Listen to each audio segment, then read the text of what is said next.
Hey, Howdy, Ken. It's Wednesday in the summer, and let's start this thing. See you in a two few. cool guys staying cool. Yep.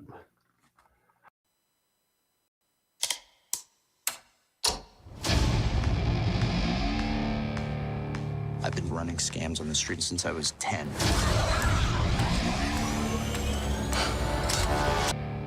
I've been running scams on the street since I was 10.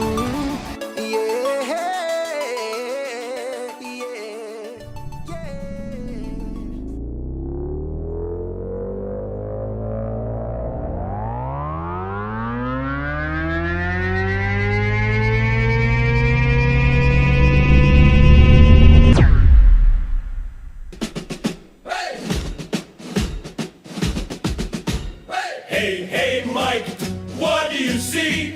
A Falcon that inflates for free. Hey, Ken, what's the drill?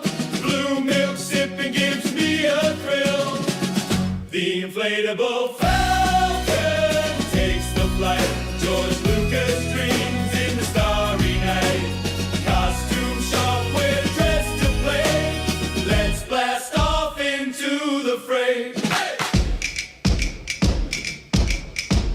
Left, right, left, we're marching through. Cosplay helmets and a saber or two. Hey, Mike, what's the plan? To nerd out harder than anyone can. The inflatable Falcon takes the flight. George Lucas dreams in the starry night. Costume shop, we're dressed to play. Let's blast off into the fray. So grab your gear and join the crew. Mike and Ken got a show for you. Laughs and stars and a galaxy far. The Falcon's ready, let's raise the bar. Hey!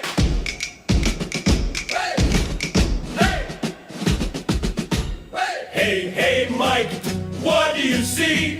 A Falcon that inflates for free. Hey, Ken, what's the drill?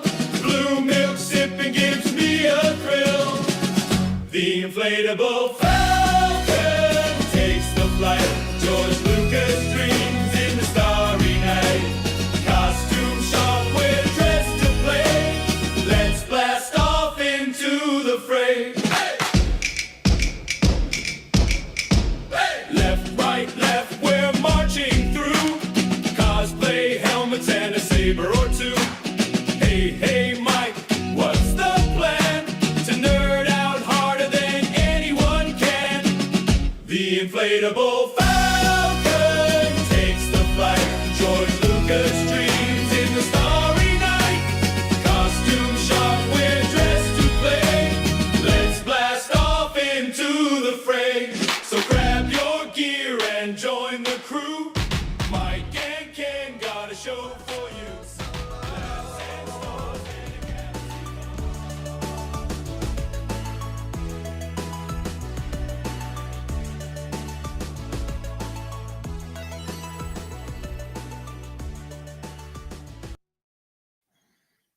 All right, Ken. Coach is here, and Good to see you, Coach.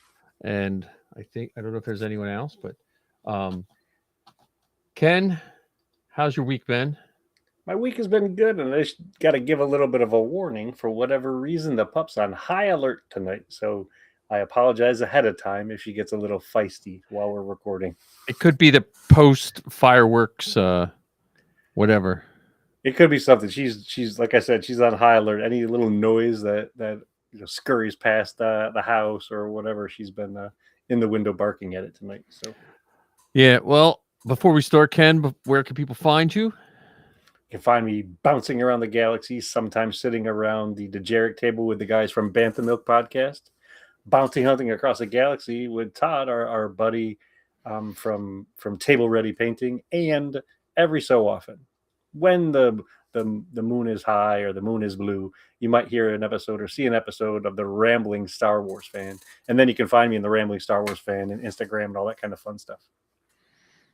How about you? Because I know you do a ton of stuff lately. Well, you can find me here every week, pretty much, unless I go to California. And then inflatable Falcon. Then I'm on Star Wars Geek Girl, helping Zoe with hers. I was badgering her today about when's your next episode, and occasionally on the 501st cast. Our newest one just dropped on the 5th of this week. So if you're in the 501st Legion, please take a listen. We all work super hard on that one. It's a little different than this one. It's a lot, you know. So, oh yeah, sorry, Jake. I said hi on that. That was me. Zoe is actually picking up her comic book. She just called me like 5 minutes before I started. She was like, "I'm off to pick up my Star Wars comic books." So it makes a fellow nerd really happy to know my daughter's Wednesdays mean pick up comic books. So, but yeah. So Ken, before I don't know what our topic at hand is. It's Star Wars, of course. But have you worked on any costumes in this brutal Nah, heat? it's either been too hot or too wet. Recently, we had a nice thunderstorm roll through a couple days ago, and then prior to that, there were 2 days or so, maybe even 3 days in a row where the temperatures were in the triple digits. So I didn't do much building, but I did sign up for a upcoming troop in July. It's a Friday, July 24th. Empire Strikes Back is playing at the Mann Center in Philadelphia. So they'll be playing the movie on the big screen. It's an outdoor theater kind of situation. And on top of that, they're going to have a live orchestra. Yeah, So I think that should be pretty fun. Was that Empire a couple years ago? 2 years ago, I mean, was it the Return of Force Awakens. Force Awakens? Okay. Yeah. Hi Jake. Yeah, I did one of those. It's a lot of fun. I mean, it's a lot of fun to go, and it's a lot of fun. You forget how much the music really adds to it, and when it's live, it's even better. Yeah, it's even better. That is for sure. Yeah. Here we go. Work on Wrecker Django, upgraded Django helmet from Minute Fet. Oh, cool. Oh, that's cool. Yeah, so those triple digit days you talked about, I made the mistake of deciding to work on stuff. So I'm just going through, like I've been saying, I've literally starting one side of my garage, and just anything that's there is getting worked on. So I have 2 Mandalorian helmets I'm working on, and I think one is a Sabine helmet at one time. So I think that's just going to be a custom paint job. And then I'm working on a Book of Boba Fett helmet Nice. that I found. So it's my third treasured Boba Fett helmet that I've found in the course of 2 months in my garage. But my garage is nice. I don't think I'm going to find any more treasures, because I did one of those hot days. I did pull everything off the walls and kind of organize it. So I wasn't working as futile as possible. But I got those helmets. I think I have like maybe one more round of primer. The problem is it's so hot out, which is nice because the primer dries quick. But I feel like you have to put more coats on it because it goes on so nice and thin because of the heat. Compared to when it's a little cold, and it gives you a little more, But have you labeled all those things, those containers, before you? Yeah, so I did. I started. I had nice. I just started. So now when I go through, I look through it, because I had like busted parts and stuff. I'm like, as much as I wish I could use this, I'm not going to use it. So it went in the trash, and I relabeled. I did paint 2 sets of 3PO legs. They're missing the top part, but I painted them just with some rattle can gold. I'm gonna dirty them up, and then for you and Todd's project, just stick some wires in them. Nice. And then I don't know if you saw my Babu Frick house I made out of a chopper. I did see that. Yep. I did make a Babu Frick house for because I just want the stuff out of my garage, so I have room. So I'm gonna work on. Well, you could call that an Zelen chop shop.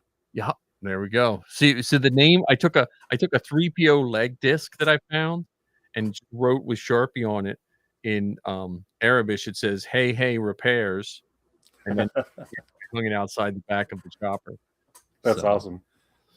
Just because it was a chopper, so I had 2 almost complete choppers that were given to me to build, but the one must have been printed in a thinner setting, because it's all PLA, it's not PLA plus.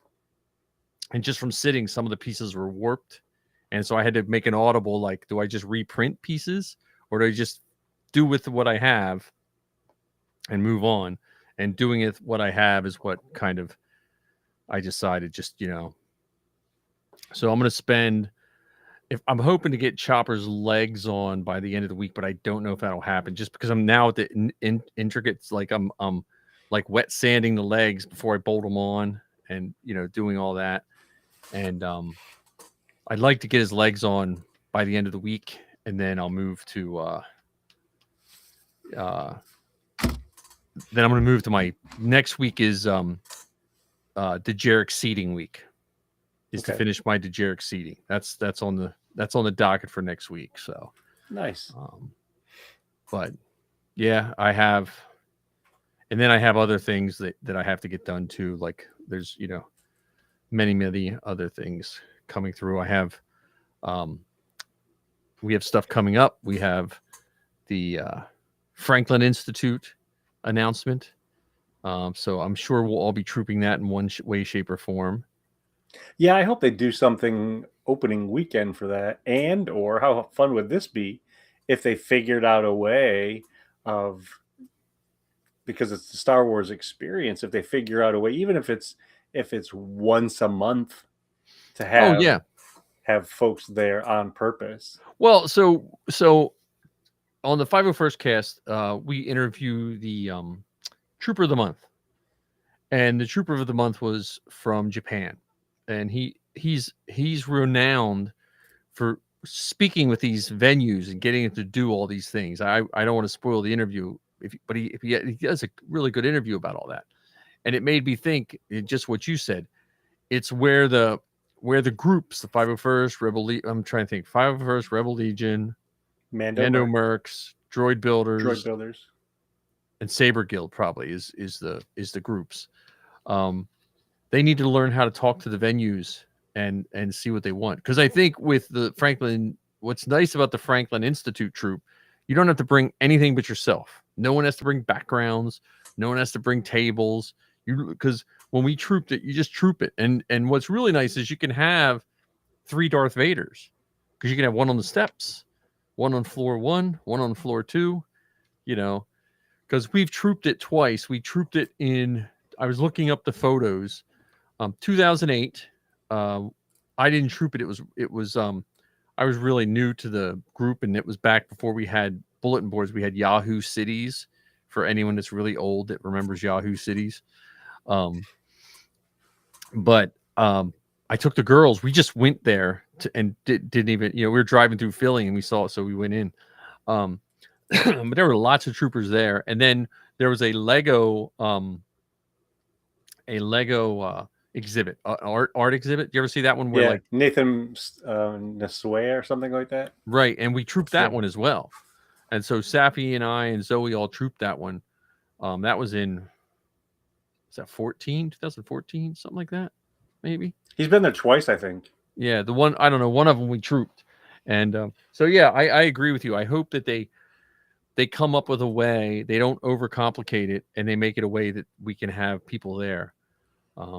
So, Well, and to your point too, if the representatives of the group, not from the perspective of saying, hey, let us do this, us offering to do this. We know would you be interested or open to the idea of X, Y, and Z, and then have that conversation back and forth, and who knows what it could result in, because they often do not just Star Wars exhibits, but they do science themed exhibits, or movie themed exhibits, or what have you. And there would be an opportunity, especially for the local groups, to be more involved in the things that are happening there, thus creating more opportunities for the members of the groups to be seen in the costumes that they've spent so much time creating and spend so much time enjoying being in. Right. Well, and we have, so in Harrisburg, we have, it's kind of like the smaller version of the Franklin Institute. It's called Whitaker Center, and it has a IMAX and everything. And one of my first troops, it was probably like my third or fourth troop, 06 or 07 or 08, was the Whitaker Center had us there, and it was like science, and like it was a fundraiser night, and literally my job was to just stand by the elevator as a TK. I just stood there for like 2 hours, just and it was a lot of fun. And heck, they could, in theory, they could even do it something like they do at Air and Scare, where they say, we would love to have characters here throughout the entire day. So for this time period, we want someone here, someone here, someone here, and for the next time period, we want different people in those same places.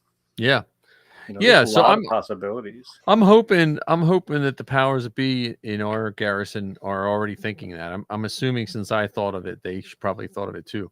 But yeah, it does come down to an organization, and if you can get more members there at more time, and it also gives people a break when they take their kids there. Because I remember when we were there the one time, we were in the whatever that center area is, and the I rotunda. think the parents were happy because they could kind of just sit or like relax and take pictures, without having to spend money or anything like that. And see, Coach Vader, he says that he knew he's on the command staff. But yeah, I like the Air and Scare model is really good. The like I said, after interviewing this gentleman for the 501st cast, it makes me remember how we used to interact with, like, I think sometimes we get tied up with it as a we've almost made it a business, like, setting up just from sheer organization when it comes to, and we've taken out the simplicity of, look, we can have these people here for you here. What can we do for you? Because people that, Franklin Institute's a good example, or some of these charity, they go through people so quickly. Like the person you might have dealt with the last time we dealt with Franklin Institute probably isn't there anymore, Yeah, quite possibly. 100%. And you just have to be there and what we can do for it. And, well, and not even just what can we do for you, even flip that mindset slightly on its side, and what can we do with you? Yeah, so this that's true. idea of, because in essence, whoever the organizer is, they're doing us a favor. They're giving us an opportunity to display our creations, and we're doing them a favor by creating moments with the guests that are there that will either live on someone's phone or be posted on social media or whatever, that they may not have gotten any other way. Yeah. Well, and so it's funny, the first time we went in 2008, people weren't taking pictures with their phone. I remember being there with cameras and video camera taking videos, because the phones weren't really that, it wasn't that good of a phone in 2008 if you had one, and so yeah, it should be exciting. I mean, like I said, I'm hoping that they do it. I'm sure they'll do it to do it right. Well, especially considering February is the beginning of the big push of the celebration of the 50th. Yeah, that's true. A New Hope is coming back into theaters that February. It'll be just a couple months before Star Wars Celebration. So there's a lot of stuff going on in Star Wars in 2027. Yeah, the Lucasfilm Museum will have been open for several months at that point. Yeah. The Lucasfilm Museum is definitely that's almost like the Lucasfilm Museum is almost like the pre-game show to the 2027 yeah, pretty much. Yeah, 50th anniversary. It's the tailgating. yeah. So yeah, it should be fun. February scares me because it's in Legion wise, it's the election, so the people have to get it in place, and you have to make sure it's, I don't want to say idiot proof, because I'm not saying that to call anyone an idiot, but you don't know who's going to have their hands in it, when it comes Well, about. I guess another way to describe it is to have all of that stuff established Yeah. and confirmed and locked in. Because I mean, let's think about it. It's July. Yeah. Yeah, at least as I'm looking at the calendar, February is several months away, and the fact Right. that they're announcing this exhibit that's going to fill up 18,000 square feet of the Franklin Institute, not counting the banners out front or the Right. billboards on buses or whatever. Right. It's a big deal, and they're already, getting folks interested and excited about it, and it's not something that has to be decided tomorrow. Who will be there, how many people will be there, all that kind of stuff. But at least to get the gears turning towards when it actually comes. Because I'm going to Now, imagine that it's going to be there for several weeks. yeah, yeah.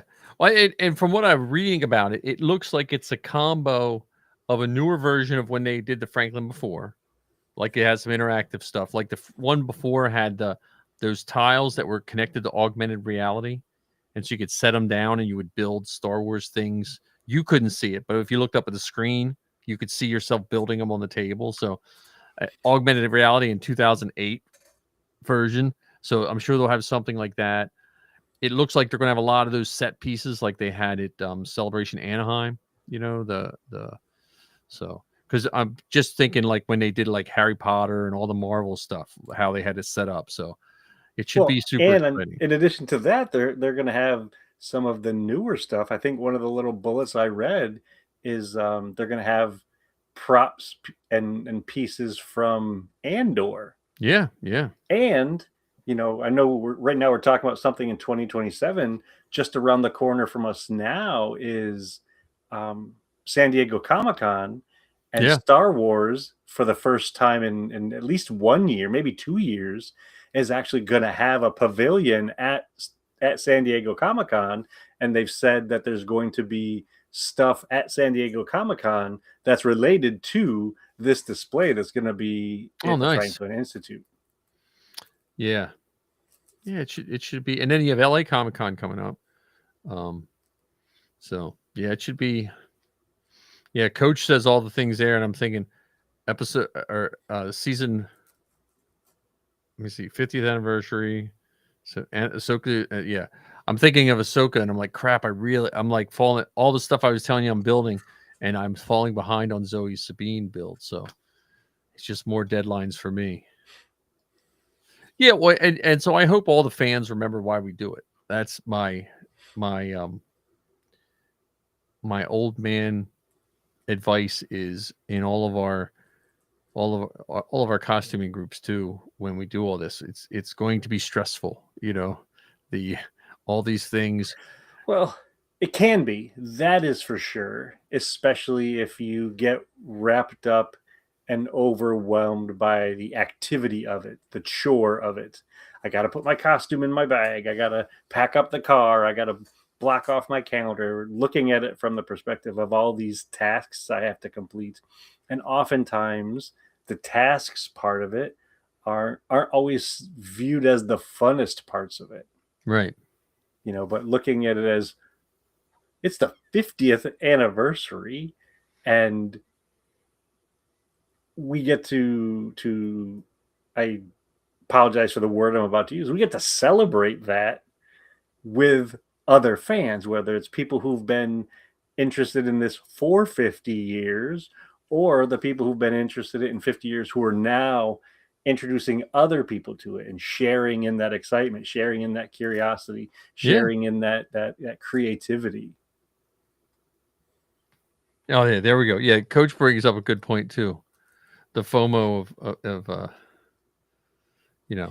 for those that can't do it all. Well, again, I think of just enjoy what you can do and be happy for those that, because we've all been there. We've all been at Celebration having fun. Not all, but most of us have been at Celebration having fun, and most of us have not been at Celebration seeing other people have fun. And you have to just make sure that you aren't bitter because you are not there, and you're not. It's everyone gets their fun. Well, in some cases too, I wish, this is going to sound like a me being a fuddy-duddy or whatever, but I sometimes wish there was that willingness to share more. And here's what I mean by that. There are folks that go to these events and they take lots of pictures and do all of these sort of things, and then those things get hoarded. Like I'm gonna keep it on my thumb drive, or I'm gonna keep it in the Yeah. cloud, but I'm not gonna. I don't mean share it on social media. Like, look at how great I am, where it becomes humble bragging.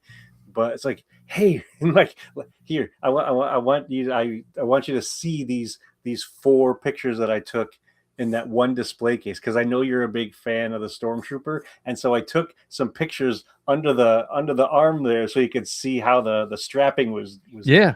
Well, and this will be my old fuddy duddy. I think back of, and I know things have changed, but I think back of when I trooped more. I my trooping is a little slower, mainly just because of the where I am in life.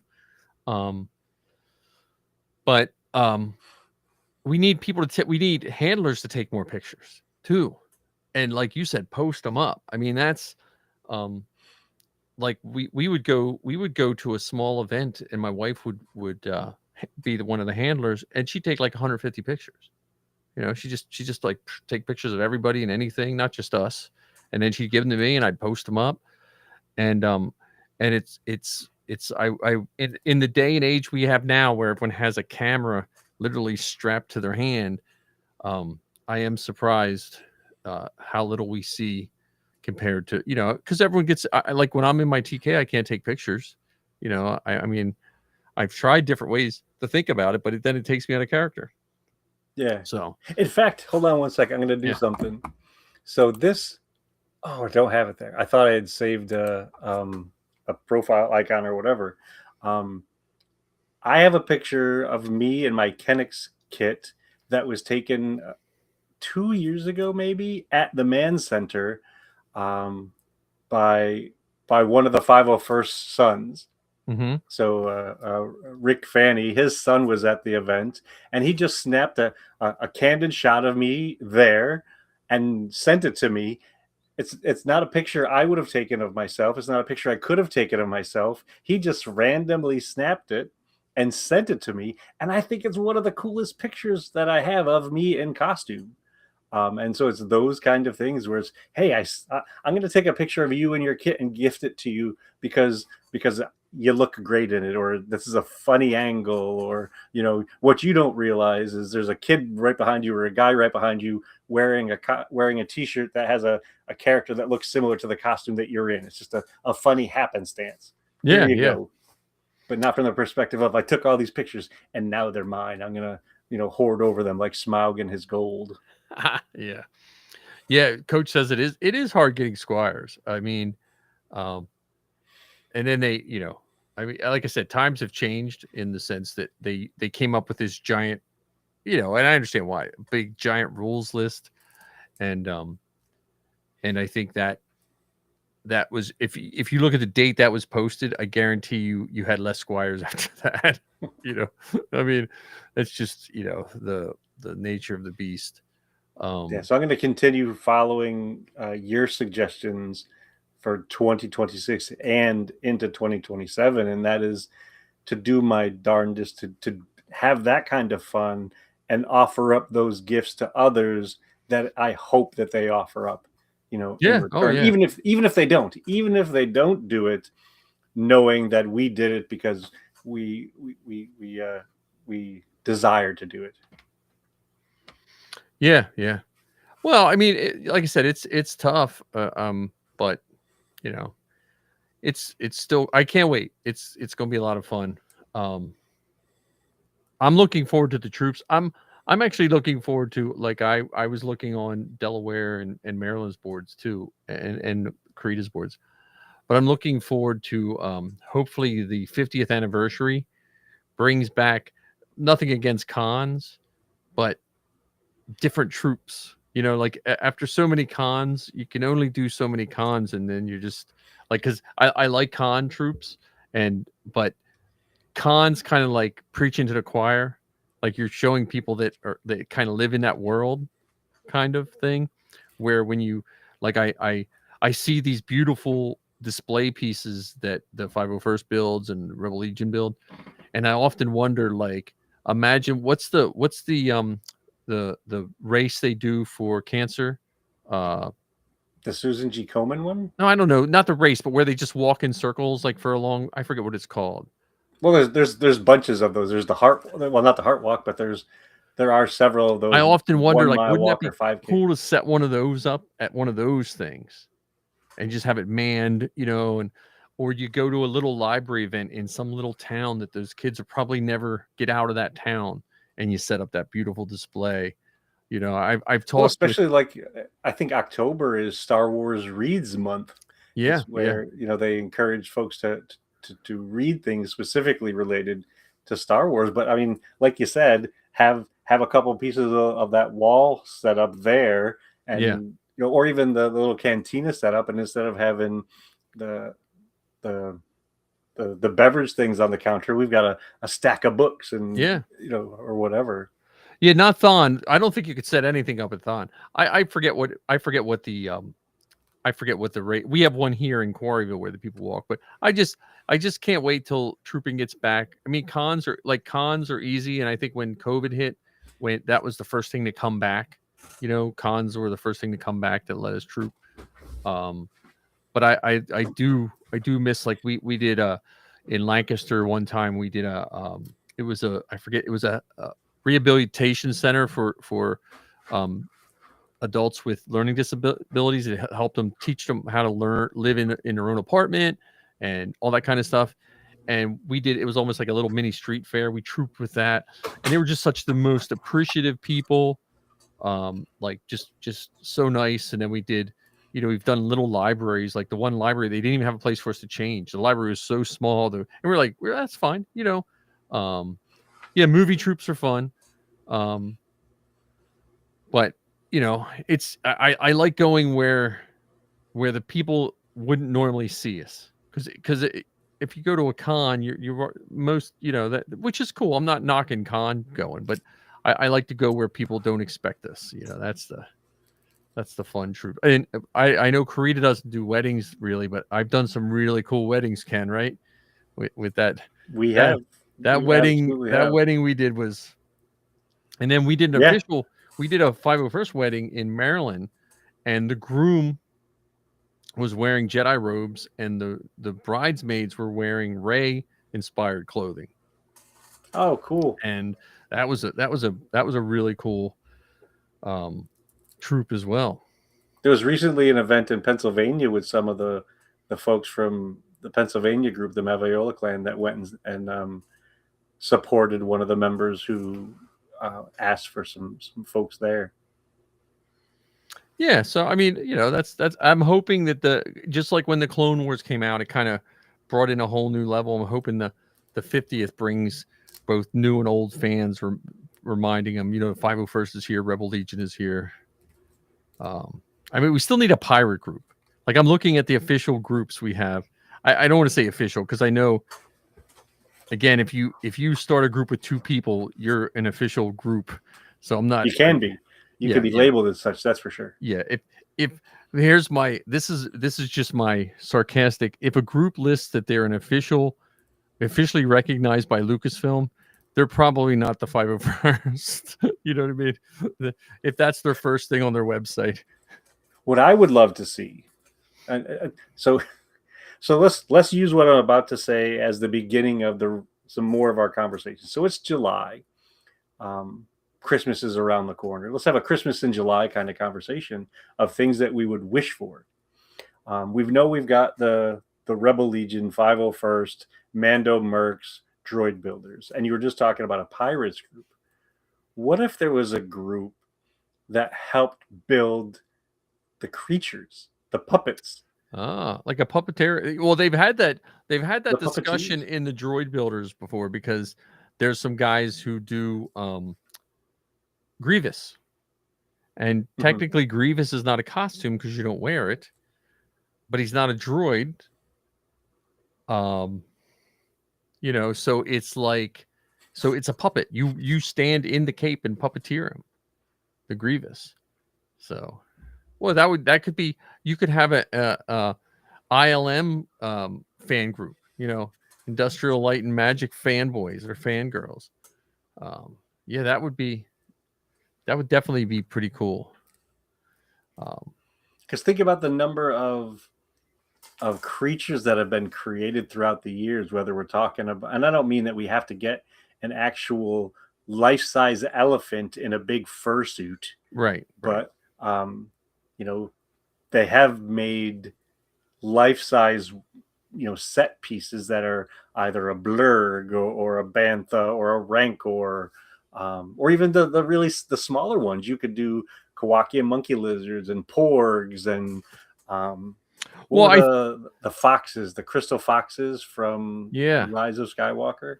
I think the droid builders are moving into that, because if you watch some of those higher, like Tim O'Sullivan out in Ohio and a couple of the other droid builders, the electronics they're making in Babu Frick and Grogu and some of the other things, it's almost like that's hand in hand with the droid builders. Yeah, it could be, definitely. Definitely there is that crossover.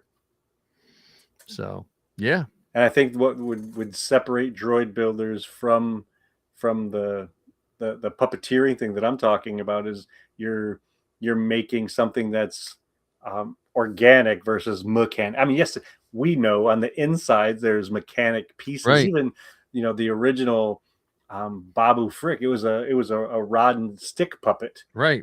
There was like 4 people off screen with, and it did have some radio controlled servos in the face, but it was people with little sticks and all covered in green suits and moving the arms and legs around. But to create some of those other things, whether it's the Lugabeast or that giant ox that was in Andor, those sort of things, be super fun. I just looked up the Mid-Atlantic Droid Builders, and they have changed their name because they're now the Mid-Atlantic Droid and Prop Builders. Huh, that's interesting. I did not know that. They changed the name a little while ago. I remember when they changed it, but I never thought about it until you started talking. I was like, I'm going to go look because I knew they had changed something. But yeah, it's the Mid-Atlantic Droid and Prop Builders. So I wonder what they build that they would consider a prop then. Well, I don't know. I don't know what that means. Or maybe I know because they do a lot of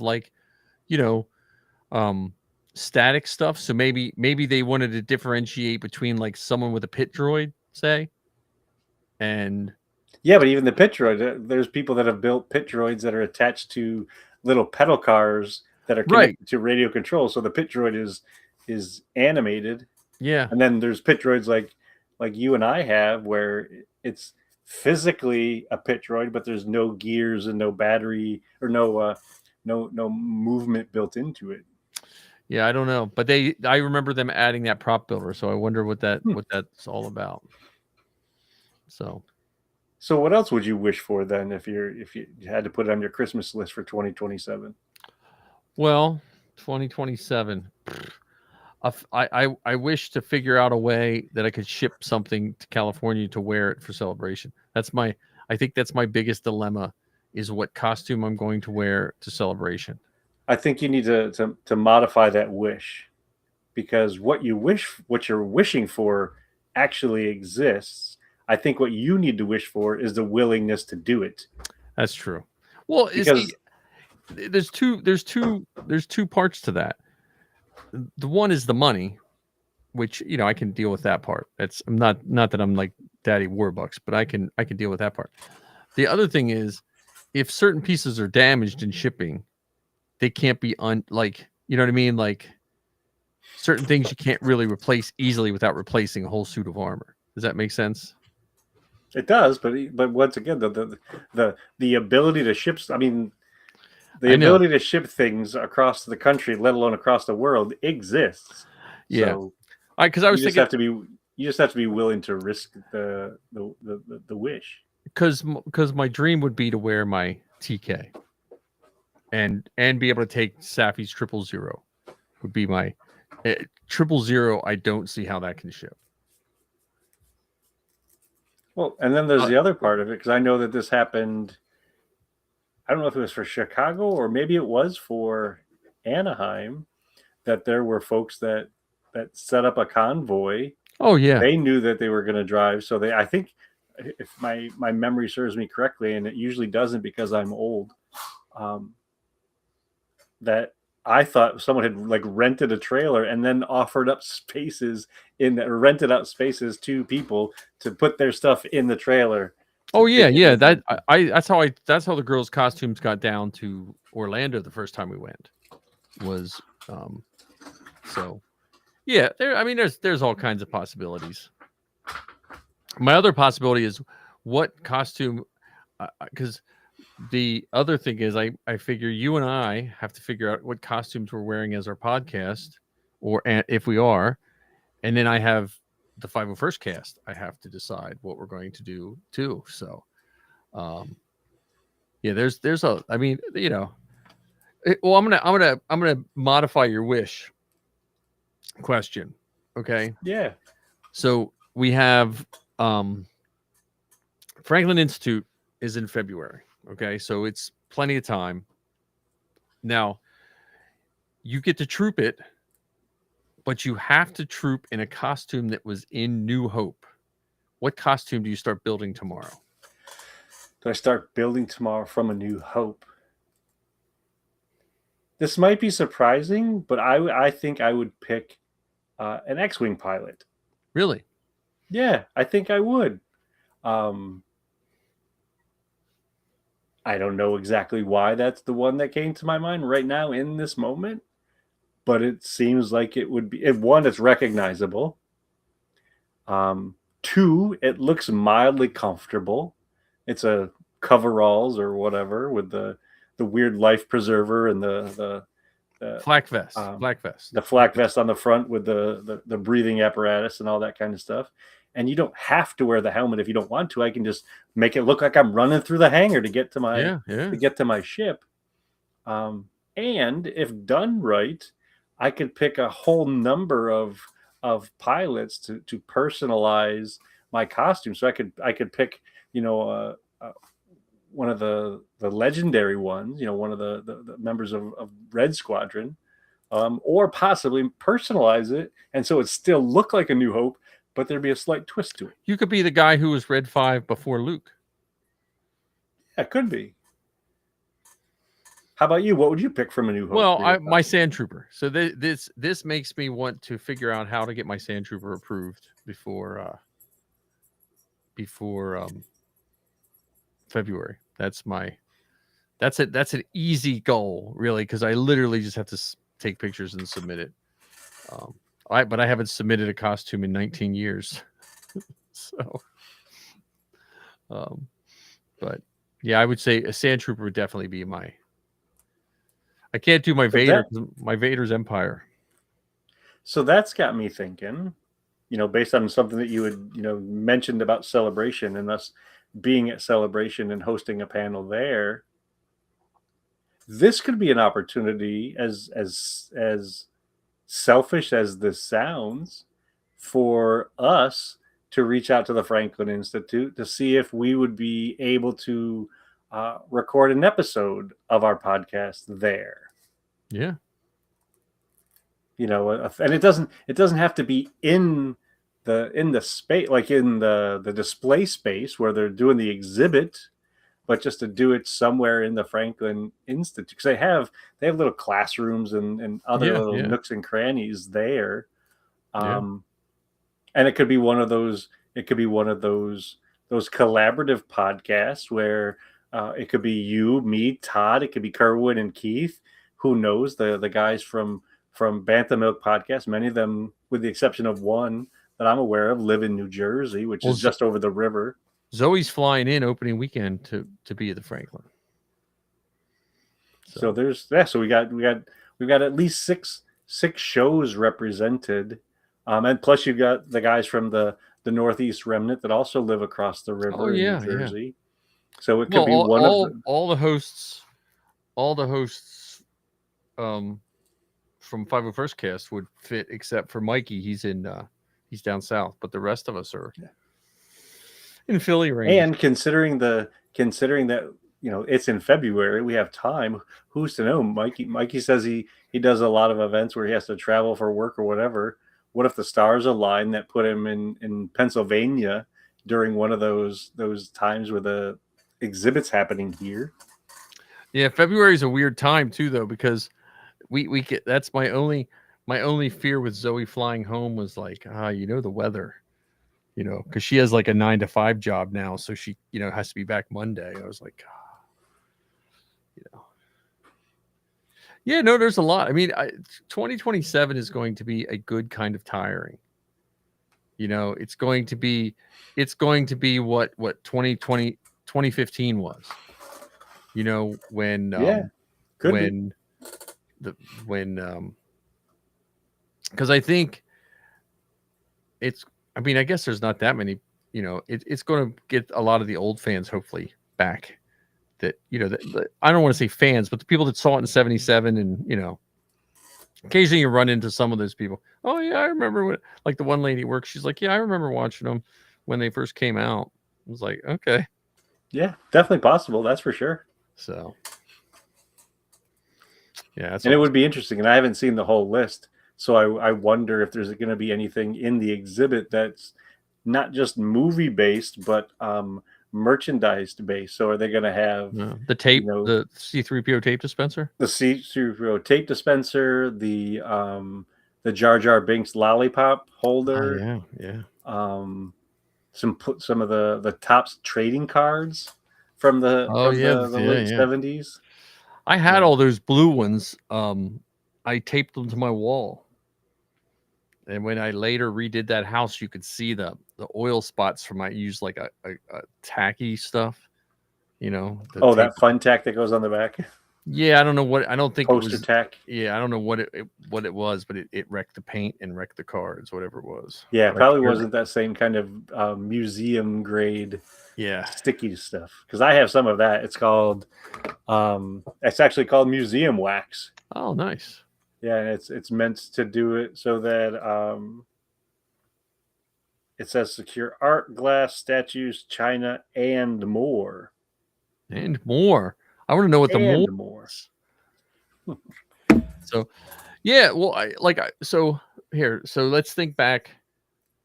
You've probably talked about this before on your show or can't with you and Todd, but what's like one or two little Star Wars things you first remember that like instantly kicks you back to Star Wars childhood? Well, one is R2-D2. In 1983, my family threw me a Star Wars themed birthday, including a Wilton R2-D2 cake. And nice. My grandmother and my mom and my aunts, even my uncle to a lesser degree, were really skilled at cake decorating. So they used the frosting tubes and the special nozzles on the tubes to decorate R2-D2 to the appropriate colors. So he had blue where he was supposed to have blue, and he had black where he was supposed to have black, and had white where he was supposed to have white. So R2-D2 is definitely one of those nostalgic nuggets for me that throws me back to childhood.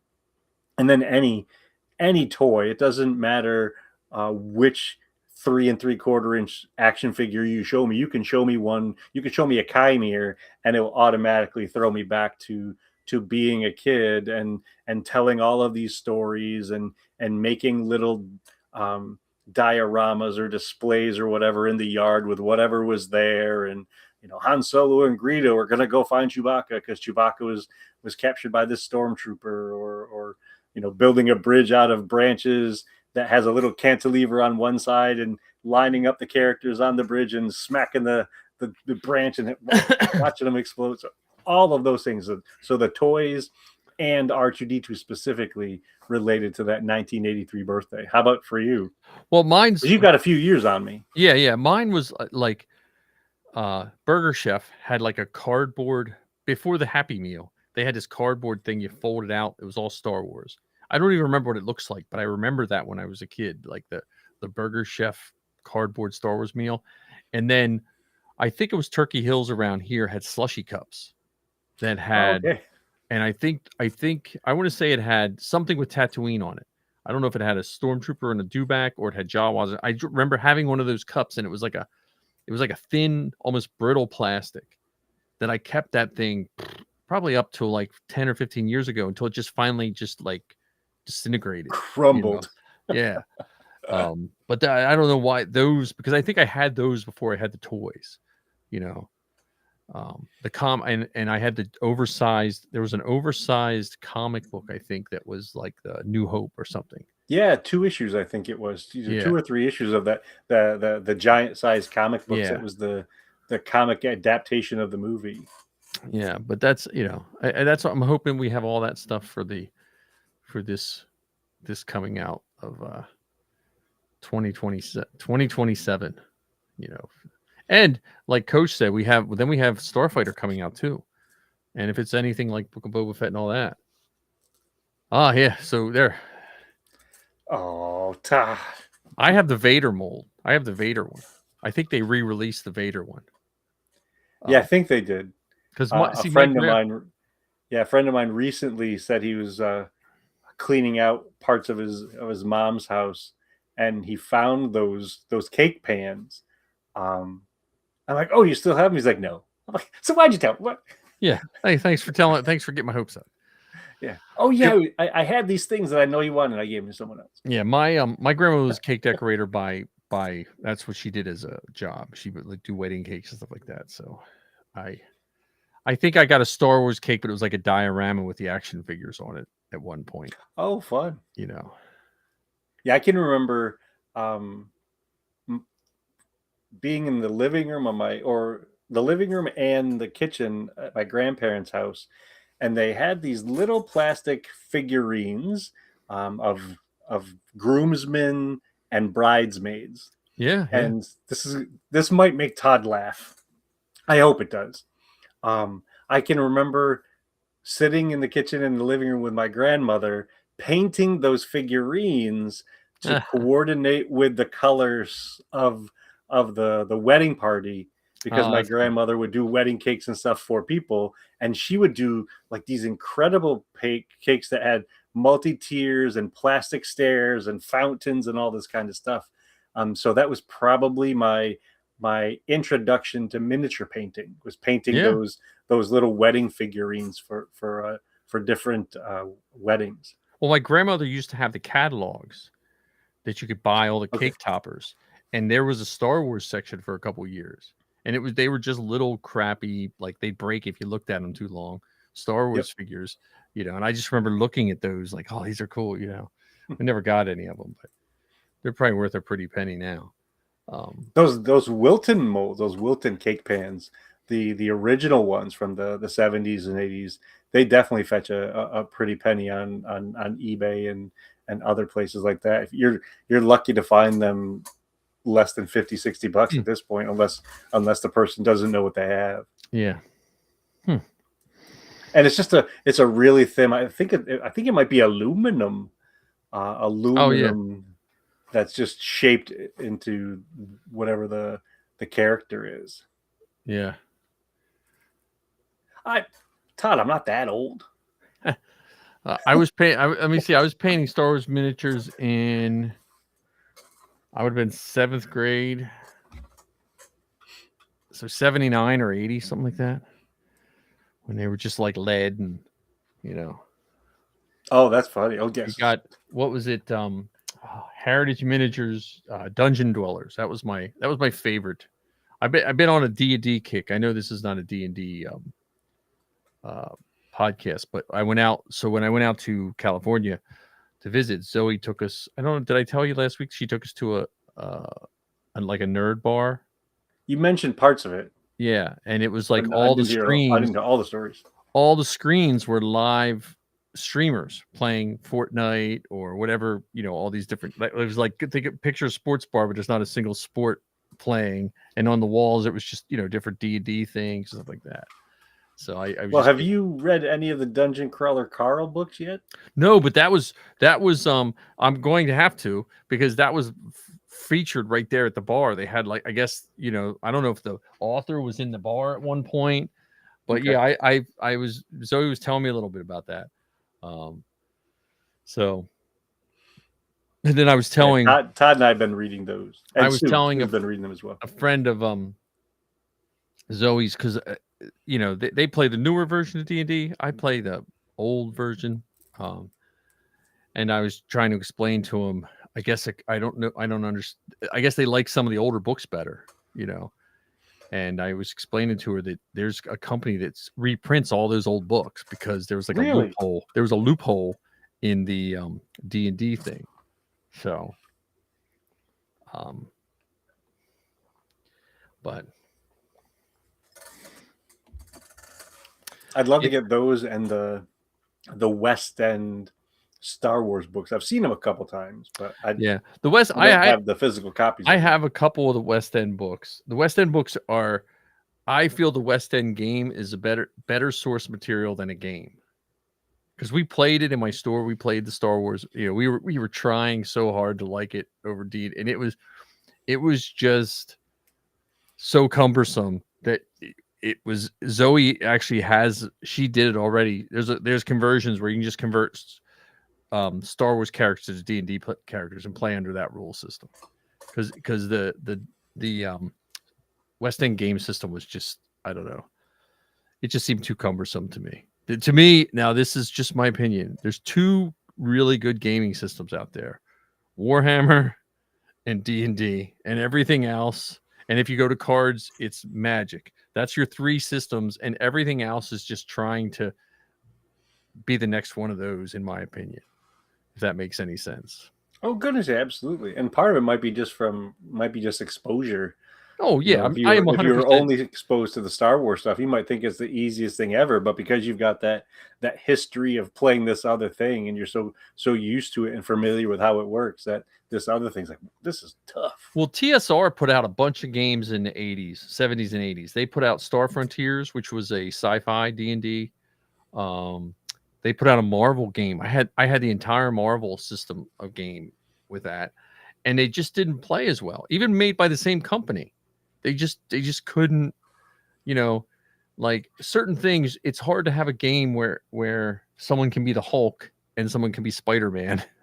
You know what I mean? Like, and I think certain things are just not well suited for games, in that regard. But I don't know. Any troops for you coming up besides that one you said? You signed up in July? Yeah, July 24th. I'm going to look into a couple. I know there's a couple events in New Jersey over the course of the next few weeks, so I want to check those out. I haven't been on the New Jersey forums in a while, so I want to just see what's available. I might even find some that are a little bit closer to me than Philadelphia or something like that. But we'll see how that all works. Yeah, there's a con. I think there's a con in Lancaster this weekend, I think. Yeah, that Marvel Superheroes was kind of funny. It had a big table in the back, like green, red, yellow, or orange, or something like that. Anyway, but I think there's a con in Lancaster. Like 20 minutes from my house, I think this weekend, I want to say. Or I don't know, it's like called Shore Leave or something like that. I don't know. Yeah, I'm not sure. There's and I've been checking Karita's boards because I have tons of free days, but it seems like the 4 or 5 days I'm not free is the only days they have events right now. I'd love to figure out a way to get to Outpost 77 or you know, what's the other one? There's an event in Texas. Oh, I think it's called Rebel Scum Con. Oh yeah. Which is from the looks of it, from the sounds of it, it's a mini celebration. Yeah, it's all Star Wars themed. I think that would be fun to go to at some point. Well, we still have to have a summer festival here. So yeah, whenever you just tell me a day, I think July. If you come, we got to come up with a day.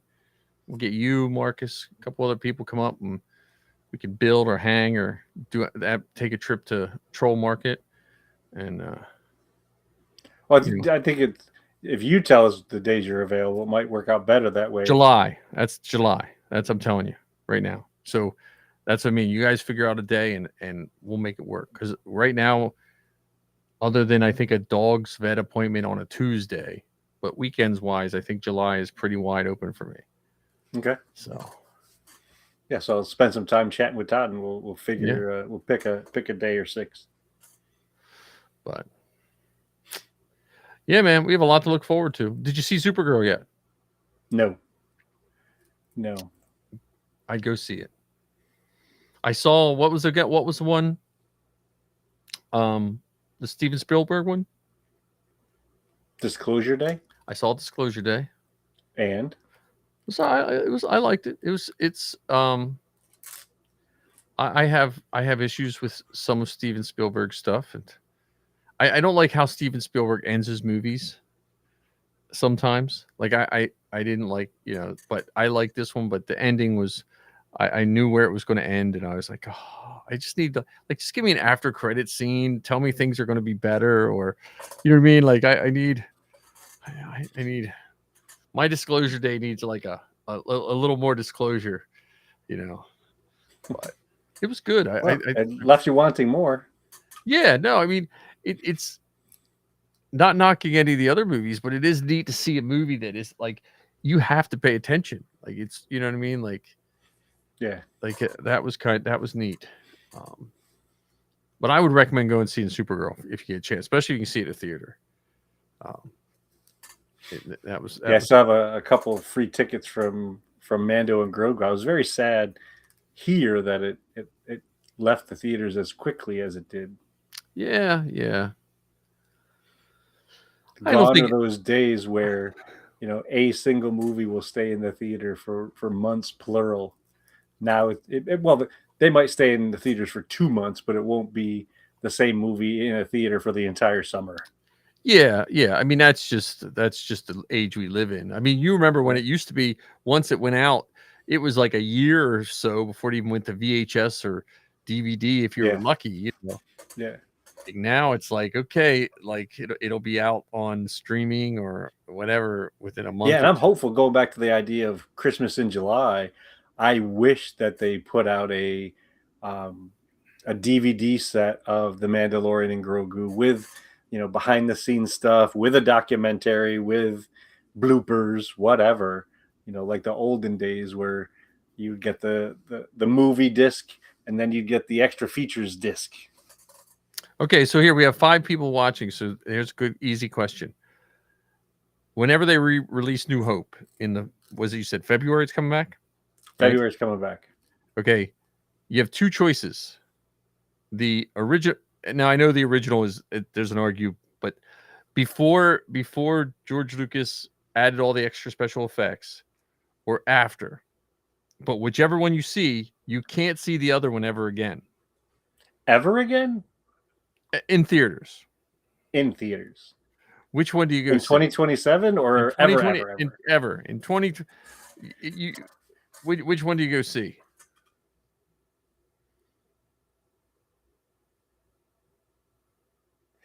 I boycott it because I don't want either of them to be respected. I would. No, but if you had to, let's just say you had to pick one just for okay, let's look at it that way. So we've got one ticket. This is the last night that they're both playing. Yeah. And for this viewing, you can only pick one. Right. Which would it be? And your ticket counts towards what everyone thinks is the best. Yeah. Because this may sound silly. I apologize ahead of time. Because I did not see the 1977 version in theaters, I would today, right now, I would say that one. I would see with the original special effects, even if it makes you make me watch the mono mix and not even the stereo mix. I want to see what was seen. I want to see what was originally put out there for the world to see, that knocked their socks off. Okay. That's what I think I'd do. I would see the newer version because I like, other than the Han scene not shooting first, which I didn't really care about that. I loved everything that was added. Like I now I'm saying that as someone who spoiled and saw the original. in theaters as well. So But you even like the addition of the Ronto and all the oh, speeders and I thought that made Tatooine so. I love Tatooine. It's my favorite planet. I just thought that made Tatooine so much cooler. Like it because when you watch the original, it literally looks like one or two cars rolling through with some, you know what I mean? Like it just made it so much better. I mean, it was good at the time, but it made that whole, you know, it just made that so much better. But like now, richer, like more involved and more visually appealing. yeah, because you had like the banthas, but the field of banthas going through and the little womp rats running around. You know, you saw more of the dewback other than just that static, you know, dewback thing. You got to meet Jabba on the first one. You got to meet Boba Fett shortly. Okay. Some Grimorian that dressed just like Greedo. You know, but yeah. So, but Todd's with you on that. But if you haven't seen the original, there is that one DVD set that came with both. That you can. I don't think I have it. I've seen. Hang on. I think I've still seen them in thrift stores.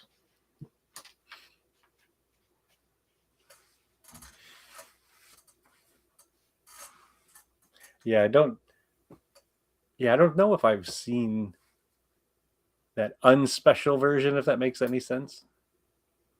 I know I've seen the despecialized version where somebody went back after the movies had been out for a while and attempted to remove those extra bits. But I'm pretty sure that and to see it in the theater, I think would be even more special. To see it, you know, large and loud with a bunch of people. Especially if the bunch of people. I don't know. I have it here somewhere. Okay. I have it here somewhere. I'll dig it out for the next time. But it's like a golden box of I think the first three, and each disc there's an original version. It's either gold or silver. Yeah. Let me see. Not this one, is it? Yeah.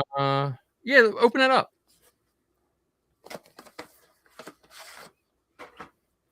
This is the digitally remastered one or mastered. Yeah. So open that up. Does it have two discs in it? No, this one only has one. Okay, I'll have to look at mine. No, I think that has the old. That's a little newer, but it looks similar to that. I'll have to dig mine up. This is the widescreen version. Yeah.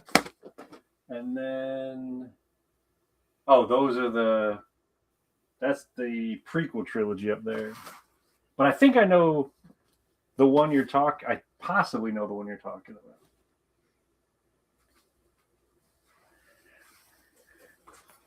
But yeah, and you know, back to the original part of this, seeing it in the theater, I think would be exciting. Yeah, I mean, I don't think you can go wrong. That's like asking if you want a really good chocolate chip cookies with 10 chips per cookie or 12 chips per cookie. You know what I mean? You're still getting a good chocolate chip cookie. Yes, 100%. And let's up the ante a little bit. That we get to pick who we watch it with. Right.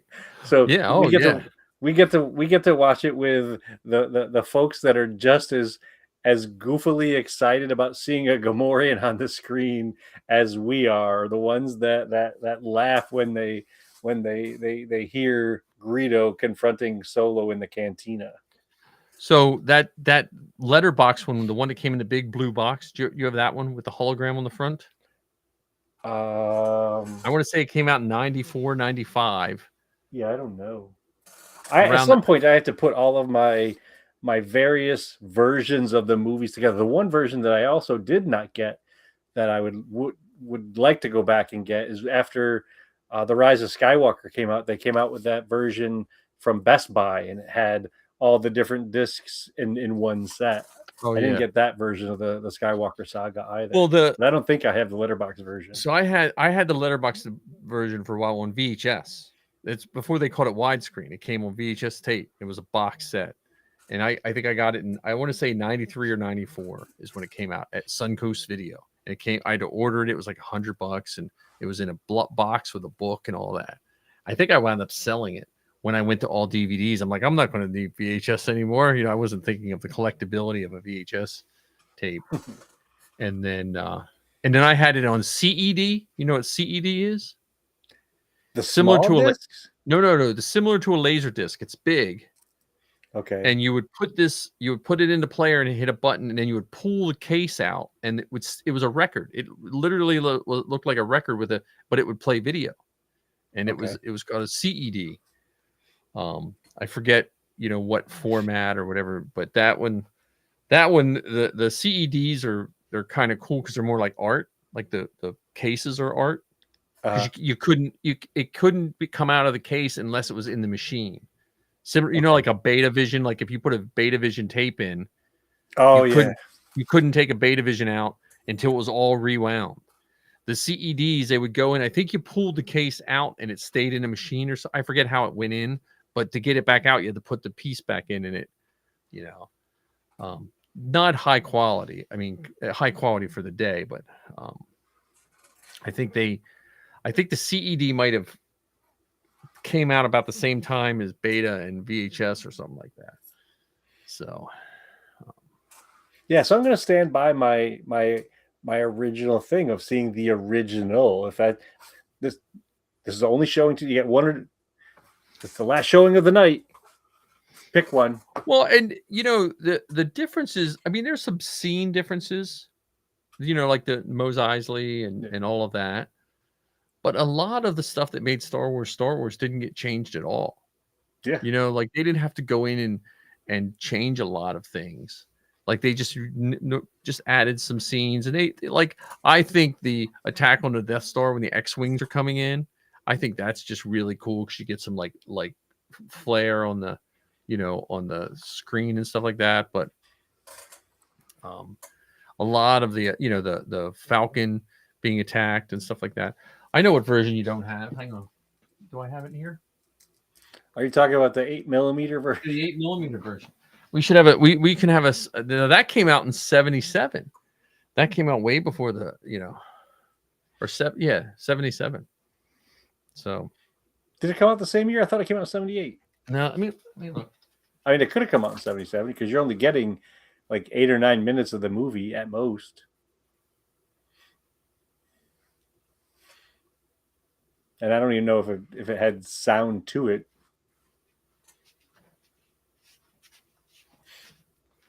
I don't even know where I put it.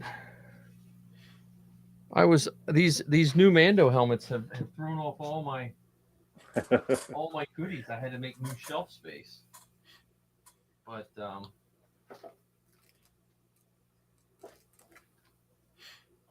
I think, I don't know, it was either 77 or 78.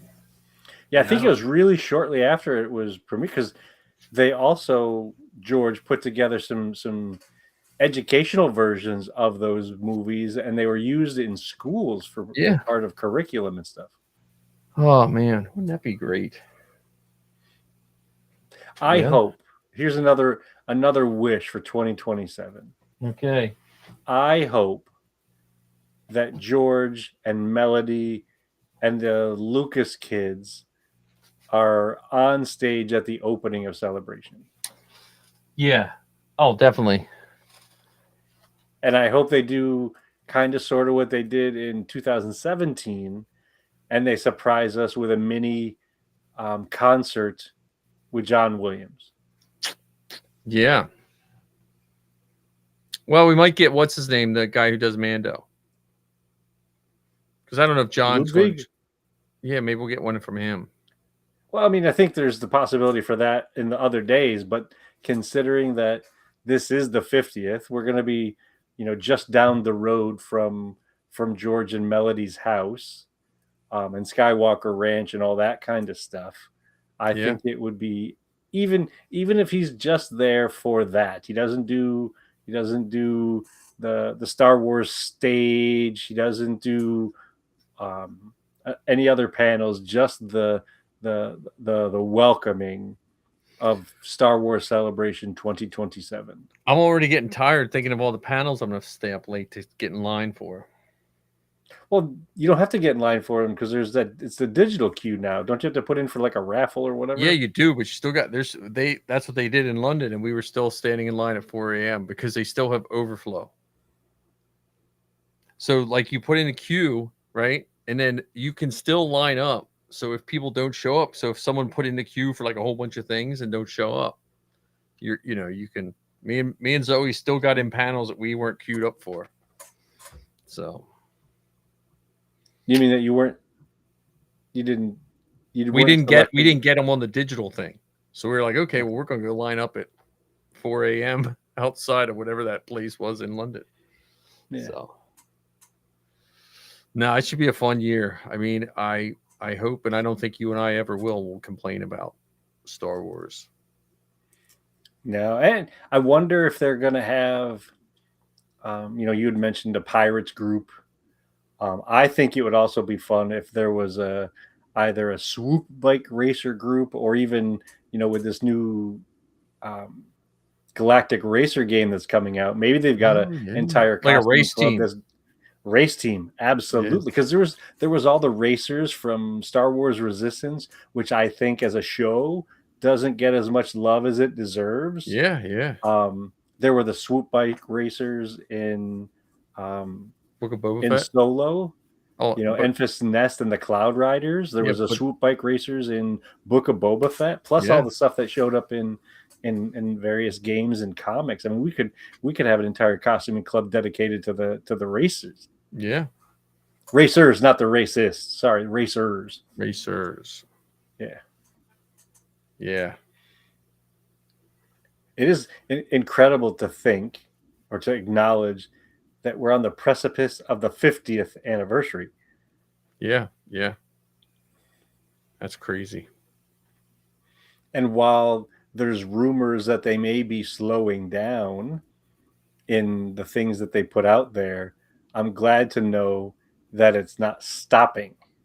I'm glad to know that either it's more comic books, more video games, more cartoons, more novels, more movies, more TV shows, more events, more attractions, more exhibitions. I mean, this thing that's happening in Philadelphia is just one example of many that they could do. I mean, you had gone to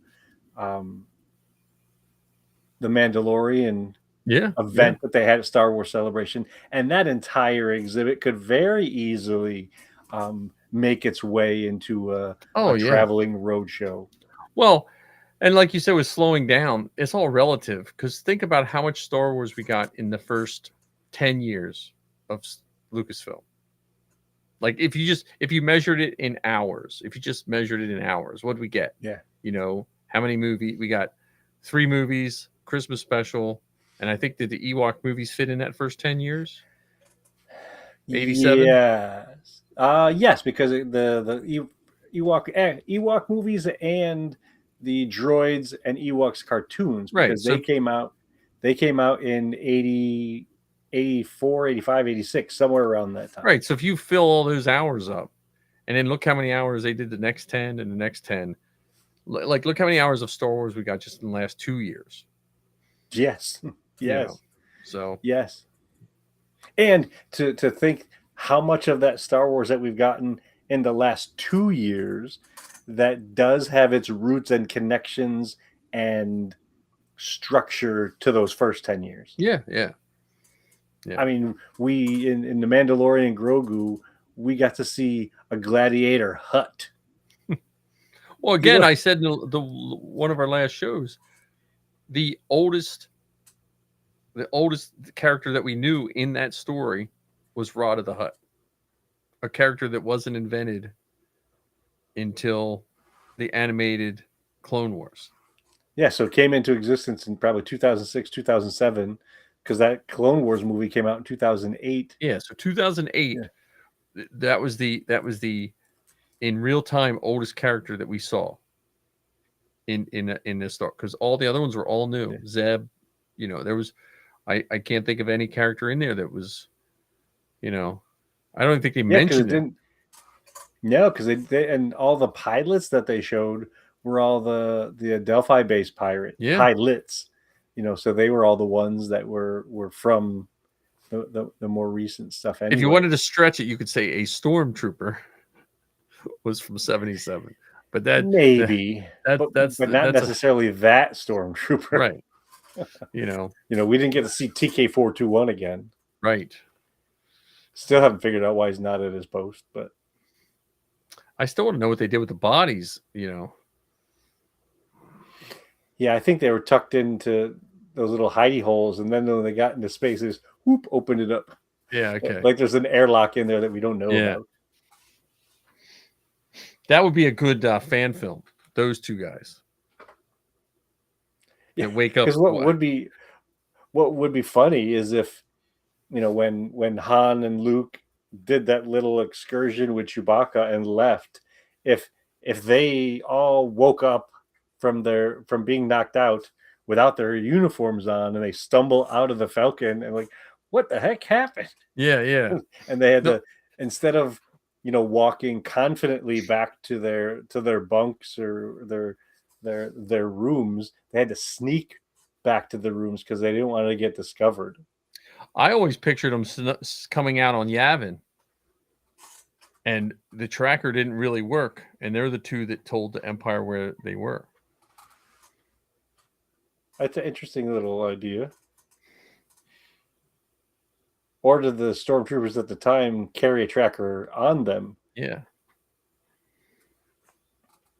Because the Empire wanted to make sure that their ranks were constantly tracked. I mean, I think it's either Amazon employees or even some truck drivers have GPS tags that will tell their boss where they are at any given time. Yeah. I think the Why Empire... are you in the bathroom again, Mike? Yeah. You've been there 30 minutes this week already. So too funny. I'm so excited for what we have. There we go. And what we're getting. Book of certain point of view said they died. Okay. Then I hope Zoe doesn't watch this episode and realize I missed out on that Star Wars lore. She'll be very disappointed. Oh man, really? Tarkin would have been upset. So yeah, it's been several years since I read that, and unfortunately, this is just a product of age. I don't retain things as solidly as I once did. I'm now in the 4th book of Dungeon Crawler Carl, and that has taken up so much of my short-term memory, and I'm loving every second of it. Yeah, I'm gonna have and it's pushing out some of those long-term memories. At least I remember you. It's great to see you, John. Yeah. So I'm gonna definitely have to. I'm gonna have to invest in some Dungeon Crawler Carl. So yeah, I think there's like 8 or 10 books or something like that. I'm 10 chapters into the 4th one, and it's so funny. We'll have to do a D&D episode here on Inflatable Falcon. 100%. That'd be fantastic. Well, since I said D&D. Oh, I see. Since I said D&D, that means, well, before we go, thank you for the people that showed up. Like, subscribe, rate, please. It doesn't, we don't do it for the money, but it does make us feel good when we get a few more subscribers. Like how did we pick the same thing?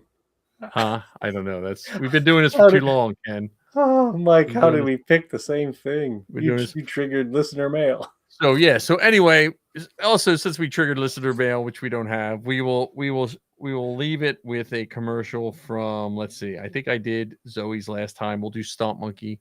Book 8 is out. There we go. So we will leave you with Stomp Monkey for those watching, those listening. Just go to what is it? Redbubble Stomp Monkey? Is that what it is? I believe so, yes. Yeah, he makes cool Star Wars stuff that's kind of subtle. Thanks for another awesome week, Mike. Yeah.